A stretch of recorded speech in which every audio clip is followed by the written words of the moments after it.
আজ শনিবার 10 মে 2025 তারিখে উপদেষ্টা পরিষদের এক বিশেষ সভা অনুষ্ঠিত হয়। সভায় আন্তর্জাতিক অপরাধ ট্রাইব্যুনাল আইনের সংশোধনী অনুমোদিত হয়েছে। সংশোধনী অনুযায়ী আন্তর্জাতিক অপরাধ ট্রাইব্যুনাল কোন রাজনৈতিক দল, তার অঙ্গ সংগঠন বা সমর্থক গোষ্ঠীকে শাস্তি দিতে পারবে।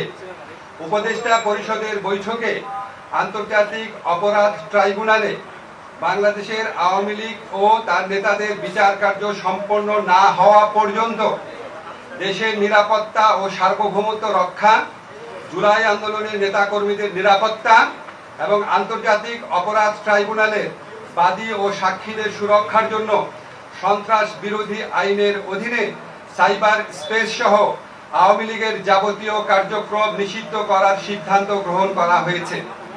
এ বিষয়ে প্রয়োজনীয় পরিপত্র পরবর্তী কর্মদিবসে জারি করা হবে। এর পাশাপাশি আজকের উপদেষ্টা পরিষদের বৈঠকে জুলাই ঘোষণাপত্র আগামী 30 কার্যদিবসের মধ্যে চূড়ান্ত করে প্রকাশ করার সিদ্ধান্ত গৃহীত হয়েছে। ধন্যবাদ।